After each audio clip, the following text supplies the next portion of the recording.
Bismillahirrahmanirrahim. Assalamualaikum warahmatullahi wabarakatuh. Gimana kabar kalian anak-anak di rumah? Semoga selalu sehat dalam lindungan Allah Subhanahu wa taala. Amin amin ya robbal alamin. Oke, dalam kesempatan kali ini Ustadz Hilmi akan menyampaikan pelajaran fikih kelas 4 yang berjudul Sholat Qashar. Setelah pertemuan yang lalu kita sudah belajar tentang sholat jamak, ya, yang artinya apa ya anak-anak? Masih ingat sholat jamak itu apa? Jamak itu artinya menggabungkan. Ada jamak takdim dan jamak akhir, ya. Sekarang kita akan belajar sholat qashar.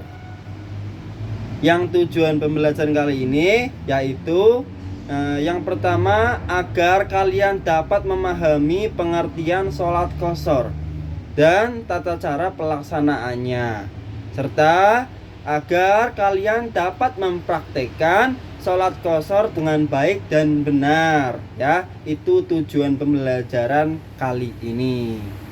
Sekarang Ustadz akan menjelaskan pengertian sholat qashar. Apa sih sholat qashar itu? Ada yang tahu anak-anak? Sholat qashar itu apa? Sholat qashar artinya meringkas. Sholat qashar adalah meringkas sholat fardu yang 4 rakaat menjadi 2 rakaat. Ya, artinya meringkas sholat fardu yang 4 rakaat menjadi 2 rakaat. Sholat fardu yang bisa diringkas adalah, coba sebutin barang-barang ya. Yang pertama apa? Zuhur, asyar, dan isya. Sholat maghrib dan sholat subuh tidak bisa diringkas karena tidak termasuk sholat fardu yang jumlah rakaatnya 4. Jadi yang bisa diringkas hanya sholat fardu yang rakaatnya ada 4. Ya, seperti surat An-Nisa menjelaskan bahwasanya, dan apabila kamu bepergian di muka bumi, maka tidaklah mengapa kamu meringkas sholat. Surat An-Nisa ayat 101, ya. Ketentuan qashar. Jarak diperbolehkan untuk meringkas sholat adalah tergantung pada urfunas. Urfunas apa?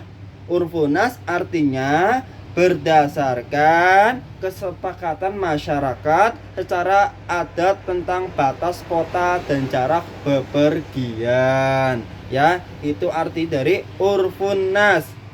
Nah, dilihat tuh di modul halaman 5, di mana masyarakat di suatu wilayah memiliki anggapan kota ini adalah jauh. Jadi kalau kalian bepergian jauh, itu boleh di qashar sholatnya, ya. Dan pergi ke sana adalah safar, sedang kota ini adalah dekat dan pergi ke sana bukanlah safar. Meringkas sholat juga diperbolehkan apabila ia keluar dari keramaian kotanya. Misalnya jika Ahmad tinggal di kota Semarang, ya, misalnya, ya, dan ingin bepergian, maka Ahmad tidak boleh mengqashar sholat kecuali sudah keluar dari kota Semarang.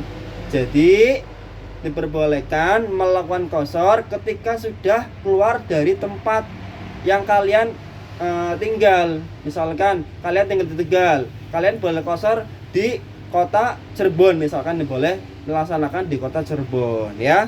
Seperti itu ketentuan qashar. Syarat-syarat qashar. Yang pertama, perjalanan safar yang dilakukan bukan karena untuk bermaksiat kepada Allah, ya. Itu syarat yang pertama. Syarat yang kedua apa anak-anak? Jarak atau perjalanan yang ditempuh berdasarkan urfunas, ya. Tadi kalian sudah mendengar penjelasan tentang urfunas.